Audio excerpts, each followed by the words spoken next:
제가 발표하고 말씀드리겠지만 이 논문이 참 많이 좀 부실합니다. 그거를 끝나고 난 다음에 말씀드리도록 하겠습니다. 분량이 그렇게 많지 않기 때문에 읽어가면서 논의를 하도록 하겠습니다. 한국시문학사에서 1930년대를 논의하게 되면 필연적으로 만나게 되는 것이 다름 아닌 모더니즘이다. 그만큼 모더니즘이 30년대를 크게 풍미하고 있었기 때문이다. 대표적인 모더니스트로는 김기림, 정지용, 김강균, 장만영 등을 들 수 있다. 이들은 공통적으로 이미지점 기법으로서 시적 소재들을 감각적 이미지로 새롭게 빚어왔던 시인들이다. 물론 이들이 다룬 그 시적 소재들이 전적으로 도시 문명에 국한된 것만 아니다. 도시와 대립되는 자연 공간을 시적 소재로 삼은 경우도 있다. 그러므로 시적 소재만 가지고 모더니스트의 기준을 삼는 것은 무용한 것처럼 보인다. 따라서 모더니스트의 면모는 시적 소재에 있는 것이 아니라 얼마나 감각적 이미지를 개성적으로 창의적으로 당대에 생산해냈는가에 달려있다. 주지하다시피 30년대 모더니스트 중에서 가장 특이한 감각적 이미지를 빚어낸 사람은 바로 김강균 시인이다.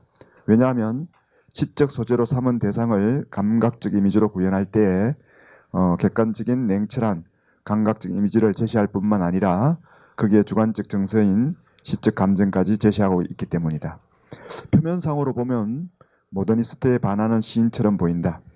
부연하면 모더니스트로서의 이성과 로맨티스트로서의 감성을 보여주고 있다는 점이다.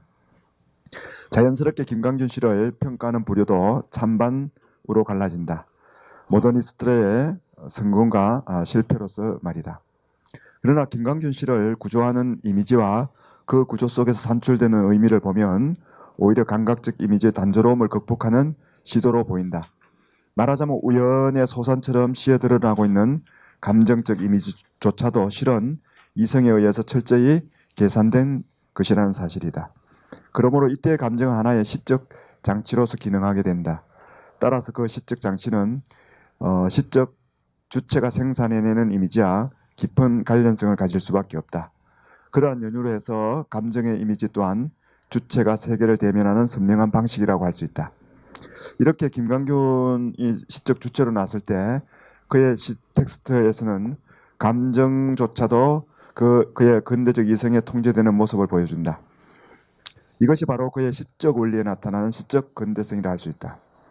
이런 측면에서 볼 때 김강균의 시의 주체와 이미지 사이의 상관성을 중심으로 그의 시적 감정의 의미를 파악한 연구, 김강균 시를 시적 조형상의 틀 속에서 그의 주조를 이루고 있는 정서적 감정을 근대적 정신으로 읽은 연구, 또한 김강균 시에서 주조를 이루고 있는 감상성을 시를 창작하는 원리와 그 의도된 구조화의 과정으로 논의한 연구 등은 김강균 시를 새롭게 접근할 수 있는 길을 터주고 있다고 하겠다.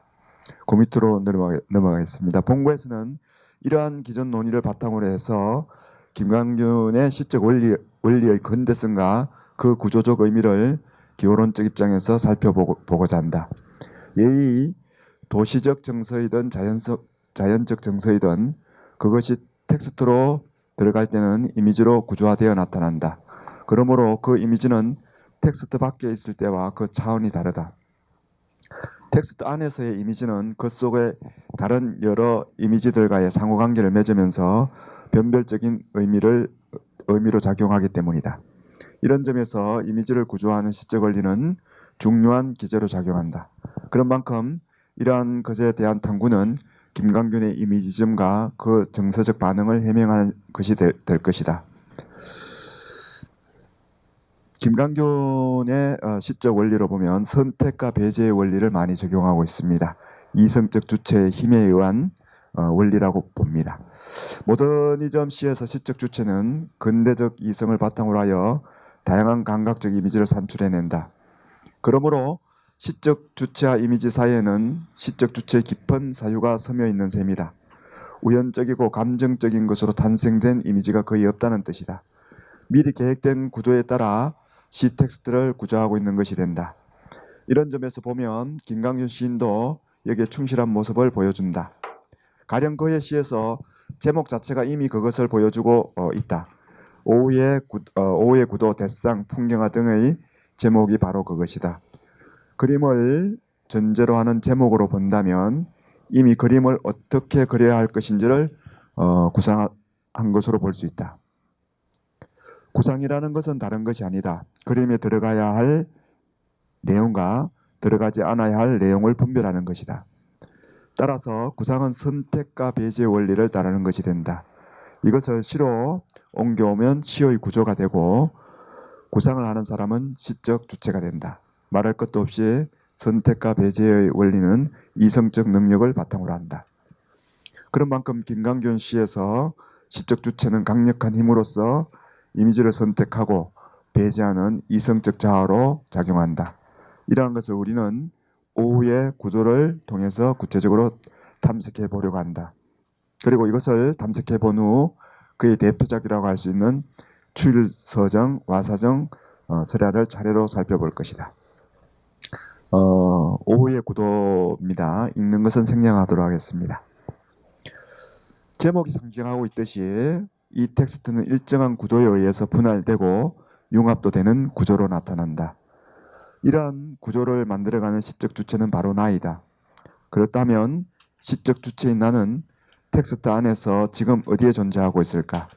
찾기는 쉽지가 않다. 이 텍스트에서 나가 한 번만 나오기 때문이다. 제2연의 고독한 나의 오후의 응시 속에 잠기어가는 에서 딱 한 번만 등장한다. 이것은 무엇을 의미할까? 이것은 다름이 아니라 시적 주체가 자기를 드러내기보다는 시적 대상들을 하나하나 질서정연하게 객관적 시선으로 구성해 나가고 있다는 것을 의미한다. 그리고 그러한 시적 주체는 방이라는 내부 공간에 현존하는 것으로 드러난다. 시적 주체가 방 안에 천정에 걸린 시계를 보고 있으며 손을 들어 창을 나리고 있기 때문이다. 시적 주체가 방 안에 있음으로 해서 이 텍스트는 방 안과 방 밖으로 공간이 분할된다. 이것은 방 안의 세계와 방 밖의 세계가 변별적으로 작용한다는 것을 의미한다. 다음에 설명하겠지만 일단은 방 안의 세계는 시적 주체에게 부정적으로 작용한다. 그래서 그의 시선이 방 밖의 세계인 바다로 향한다. 우선 공간적으로 보면 그의 방은 수직적으로 매우 높은 곳에 위치한다. 아네모네가 있는 다소 높은 노대를 아래로 내려다보고 있기 때문이다. 이에 따라 그의 시선은 높은 데에서 낮은 데로, 가까운 데서 먼 데로 향하게 된다. 말하자면 방, 노대, 해안선으로 원방으로 나가고 있는 것이다. 그러다가 다시 그의 시선은 해안선에서 부두로 방으로 회귀하고 있다. 원점으로 돌아온 것이다. 그러니까 시선의 구조로 보면 가까이에서 멀리 갔다가 다시 가까이로 돌아오는 회귀 과정을 거친다. 시적 주체는 이렇게 원근법을 구조하는 과정에서 대상에 대한 선택과 배제의 강력한 힘을 발휘하게 된다. 텍스트의 내부를 꼼꼼하게 살펴보면 주체의 이성에 의해 장면들이 병치되고 있음을 볼 수 있다. 가령 먼저 졸고 있는 아네모네의 꽃망울과 눈보라의 얼어붙은 시간 속에서 노래하는 바다의 병치이다. 실제로는 봄에 피는 아네모네 꽃과 눈보라의 겨울 파도는 사실 동시에 놓일 수가 없습니다. 근데 이 텍스트에서는 너무나 자연스럽게 동시에 놓이고 있는 것처럼 보입니다. 그런데도 시적 주체는 그의 이성적 능력으로 동시에 이렇게 병치시키고 있습니다. 그에 의해 선택된 요소들이 필연적인 것처럼 함께 대면하고 있는 것이다. 그래서 졸고 있는 시각적, 정태적 이미지와 노래하는 청각적 이미지가 동시에 가능하게 된다. 그리고 2년에서는 방 안의 천정의 시계와 기선의 하얀 기적소리, 기선의 깃발이 병치를 이루면서 새로운 장면을 탄생시킨다. 상호 관련은 어떤 것들이 주체에 의해서 상호 관련 되어지고 있는 것이다. 이 병치에 의해 바다는 빛나다, 하얗다의 이미지로 되면서 상승의 공간 또는 소리나는 청각의 공간이 된다. 이에 비해 상대적으로 방 안은 고독으로 빠지는 하강의 공간, 침묵의 공간이 된다. 마찬가지로 3, 4연에서도 주체의 절제적인 힘에 의해 고기 대신 장미를 실은 기승과 갈매기 병치, 어두운 커튼과 하얀 별빛의 병치가 지속적으로 이어지고 있다. 이처럼 시적 주체는 대상의 모든 것을 이성적으로 제어하고 통제하는 의식의 주체로서 절대적 주체로서 대상에 힘을 가하고 있는 것이다. 그렇다면 김강준 시인은 이성적 주체에 의해 감각적으로 구조화된 틀 속에서 어떤 이유로 자아의 정서, 곧 자아의 감정을 그 속에 드러내고 있을까? 다시 말해서 근대 정신이 담긴 모더니즘 시 속에서 이를 저해하는 감정을 드러내고 있을까? 먼저 단언하자면 그가 드러낸 감정은 우연적인 것이 아니고 그의 이성에 의해 철저히 계산된 구조 속에서 나온 것이라는 점이다. 그의 감정은 병치된 장면에서 나오는 것이다. 근대적 기법인 병치는 모더니즘의 주된 기법으로서 사물들을 당돌하게 결합시켜 새로운 의미를 만들어낸다. 김강균에게 당돌한 결합, 상호 이질적인 것들의 결합은 그로 하여금 그 자체에서 감정을 만들어내게 한다. 곧 고독과 처량한 감정을 만들어내게 하는 것이다. 뭐 크게 말하면 방 밖의 정서와 방 안의 정서가 결합되면서 그 감정을 만들어내는 것으로 보입니다. 그러므로 그의 감정은 내면 자체에서 저절로 우러나는 유로의 감정이 아니다. 대상들의 불연속성 그리고 대상들이 지닌 문명성, 대립성에서 나오는 감정이다. 그런 만큼 그 정서적 감정은 그 이면에 근대적 정신을 함유하고 있는 것이다. 따라서 그 의미작용도 상승하기보다는 하강하는 구조를 보여준다. 바다는 밝고 하얀 이미지로 상승하는 공간, 노래하는 상승의 공간이지만 방은 어둡고 침묵하는 하강의 공간, 눈을 감는 죽음과 같은 공간이 되고 있는 것이다. 세 번째로 살펴본 것은 김강준 시에 들어있는 시적 원리, 보조관념과 은유 속에 있는 문명의 요소들입니다. 김강균의 모더니즘 시적 원리 중에 하나는 보조관념을 통해 문명적 요소를 드러낸다는 것이다. 그의 시 텍스트에서 원관념과 보조관념을 중요하게 살펴봐야 하는 이유도 여기에 있다. 원관념, 보조관념은 두 대상의 유사성뿐만 아니라 차이성에 의해서도 결합된다. 근데 김강균은 주로 유사성의 원리를 통하여 원관념과 보조관념을 결합시킨다. 여기에 덧붙여 그는 은유까지 동원하여 그것을 강화시켜 나간다. 그의 은유에도 문명적 요소가 들어있다. 이러한 과정을 통해 근대적 정신이라 할 수 있는 도시 속의 주체적 고독을 만들어내기도 한다. 우리가 잘 알고 있는 츄일스적입니다. 텍스트에 있는 것은 생략하고 넘어가겠습니다. 이 텍스트에 대한 분석과 평가는 다양하다.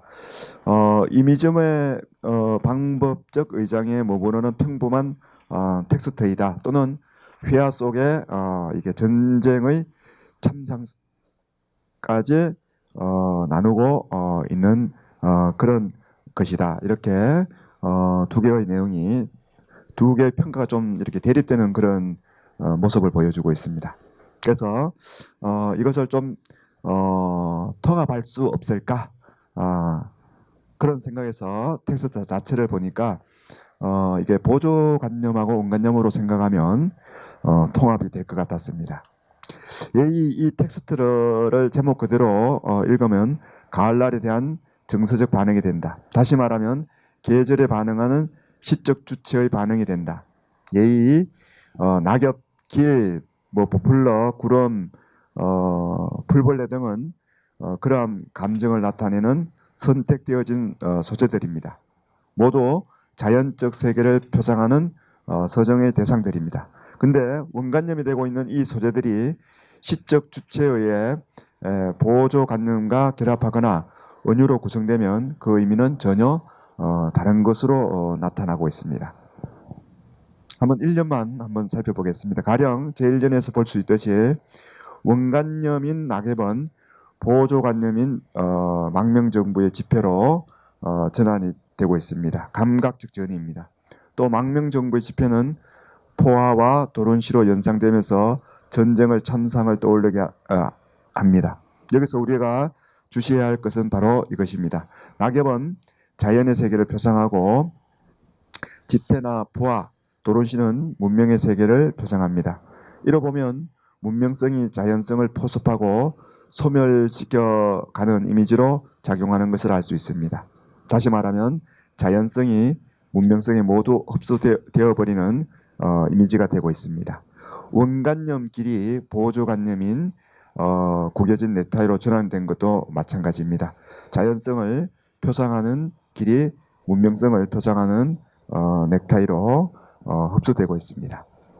여기서 공통적으로 드러나는 것은 원관념은 긍정적인데 보조관념은 부정적인 것이라는 사실입니다.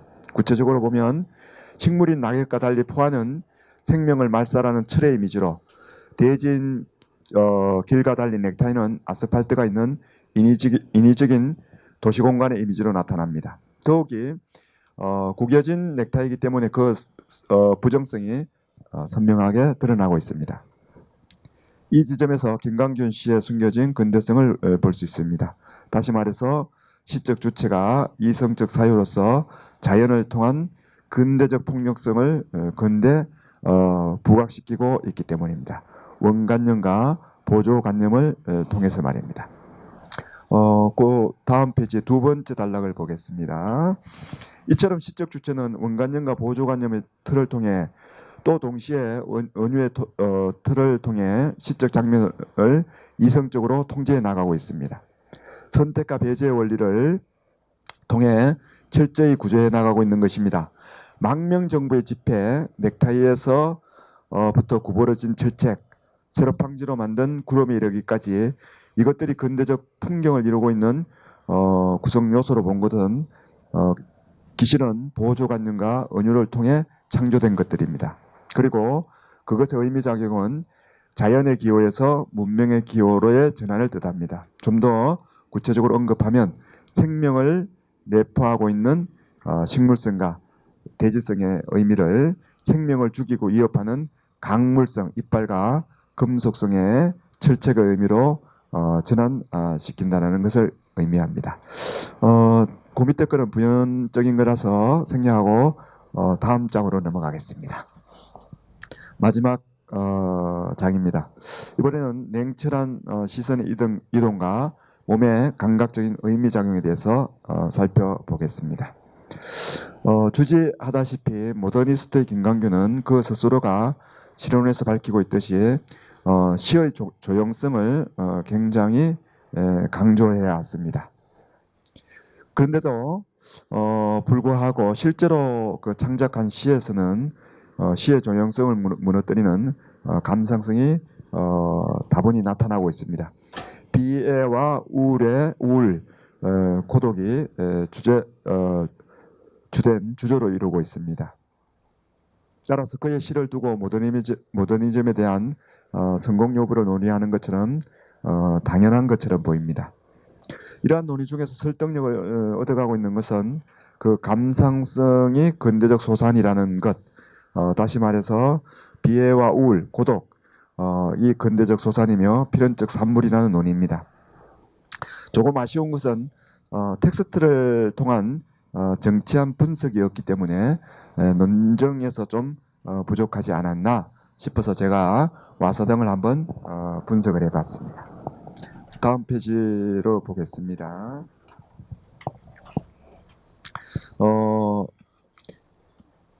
이 텍스트에서 이게 유일하게 반복되는 것은 차단한 등불이 하나 빈 하늘에 걸려 있다라는 언술입니다. 이것이 천년과 마지막 년에 나타나 있기 때문에 이 텍스트는 이 양식이 전체를 감싸는 그런 닫힌 구조를 보여주고 있습니다. 그래서 시적 주체의 시선이 지상과 대립되는 하늘 곧 상방에 두고 있다는 걸 알게 됩니다.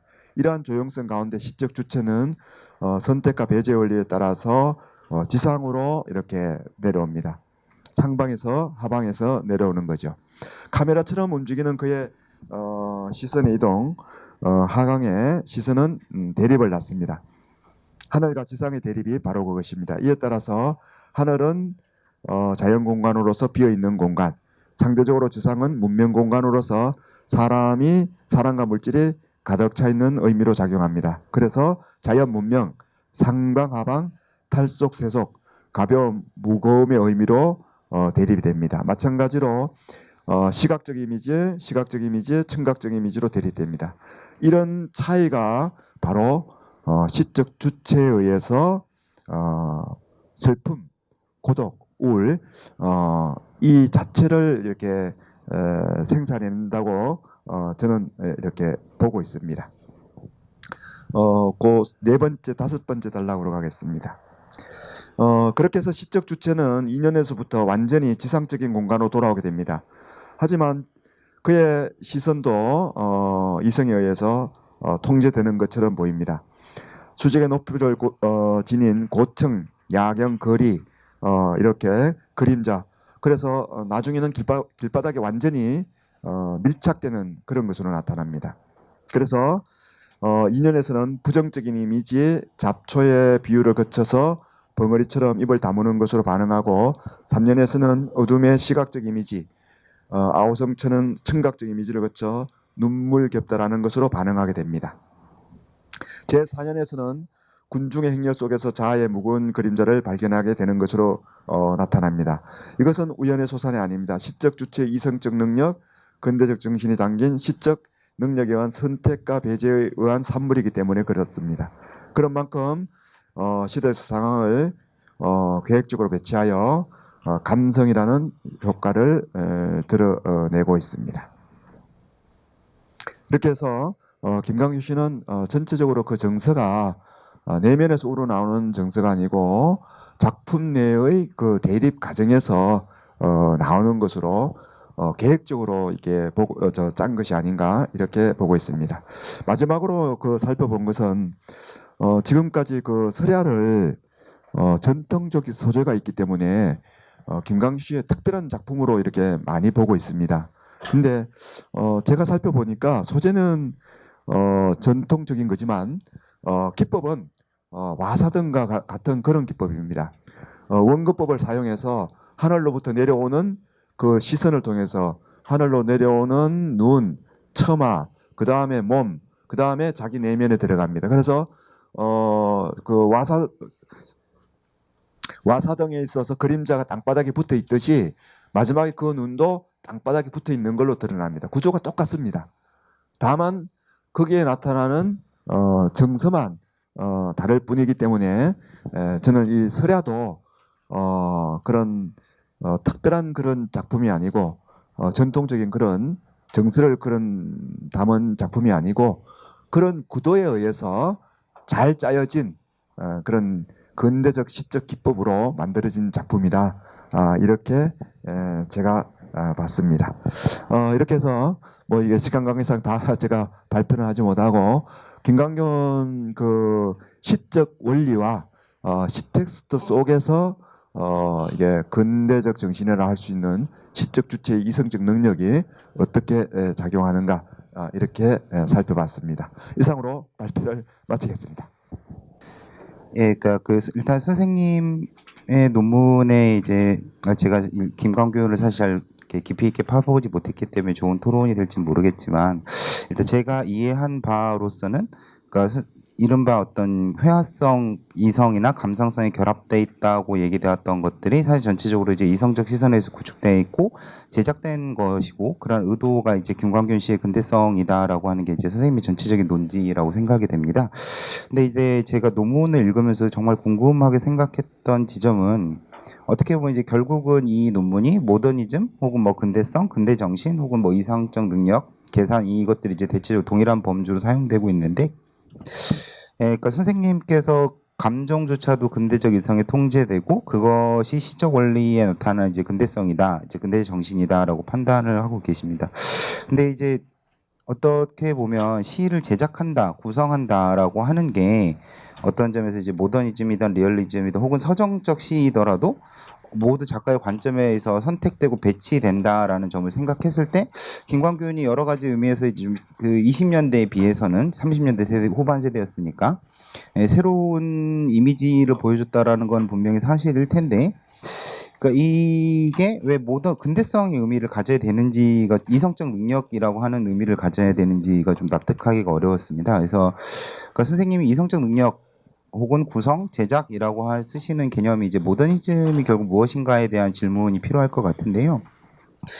예, 사실 왜 그렇게 생각을 하냐면 바로 앞 세대인 구인회 같은 경우에서는 어떻게 보면 자연을 긍정하고 뭐 도시를 비판한다라는 그런 것보다 자연과 도시 이미지를 훨씬 더 복합적으로 미묘하게 섞어 쓰고 있다라고 양가적으로 그런 구조들이 있다고 생각했을 때 사실 잘 생각해 보면 김광규는 이제 서정주나 오장환과 같은 세대였고 어떻게 보면 그들의 후 세대라고 할 수 있을 텐데 그러니까 그 이 세대들의 어떤 정서나 언어나 감각을 우리가 어떻게 판단할 수 있나에 대해서 이제 궁금하게 되었습니다. 그래서 어떤 그 김광균의 관점이 이양대립적인 문명 비판 이상의 의미를 갖기가 어렵다고 했을 때 우리가 이걸 어떻게 판단해야 될지, 그다음에 공감각적 신성이나 시의 회화성이라고 하는 것 자체가 곧바로 이제 근대적 정신으로 환원되기는 어렵고, 이거는 어떤 제작이나 텍스트 주제 의식, 작가 의식이라고 하는 게 언어의 제작과는 좀 다른 층에서 논의되어야 하지 않나라고 생각이 됩니다.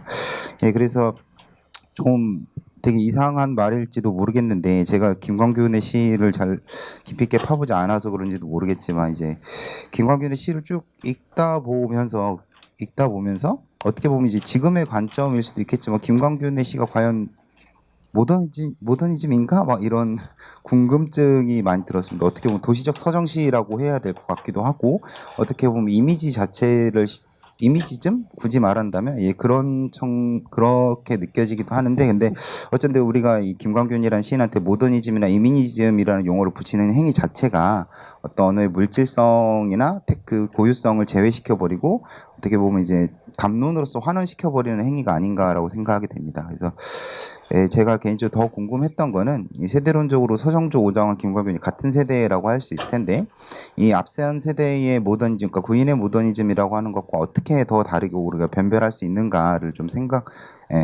생각해봐야 되지 않을까 싶습니다. 그래서 이는 아마 이 소위 생명파라는 키워드로 논의된 부분이 없지는 않겠지만 어떻게 보면 좀 애매하게 느껴지는 뚜렷한 어떤 김광균의 문학사적 위치즘에 대한 선생님의 의견을 좀 청해 듣고 싶습니다. 네. 예, 감사합니다. 먼저 많이 부족한 논문을 읽어주신 김정현 선생님께 먼저 감사드립니다. 제가 그 먼저 좀 고백을 하자면 제가 이 발표를 하겠다고 제가 이제 말씀을 드렸는데 5월달에 이제 그 논문을 작성하려고 이렇게 계획을 했었거든요. 근데 그 사이에 한 일주일 정도 이렇게 제가 이제 그 쓰려고 계획했는데 그 사이에 저에게 개인적으로 엄청난 많은 일들이 생겼습니다. 한꺼번에 뭐 한 달에 처리할 내용들이 일주일 만에 해야 되는 그런 일들이 생기는 바람에 제가 논문을 발표를 못할 것 같았어요. 그래서 제가 이제 학회에 연락해서 이러이러한 사정에 의해서 진짜 이게 논문을 쓸 수가 없다. 근데 이제 또 말씀을 들어보니까 이게 저 한국어문교육연구회뿐만 아니라 우리 한국연구재단에 또 이렇게 또 지원을 받고 뭐 여러 가지 있더라고요. 그래서 논문은 이게 어쨌든 써야 합니다. 그래서 제가 정말로 이게 아무 준비되지 않은 상태에서 일단은 그냥 원고만 낼 수 있어도 다행이다. 그래서 하다 보니까 너무 많이 사실 이렇게 부족했습니다. 제가 먼저 고백을 하고 말씀드리겠습니다.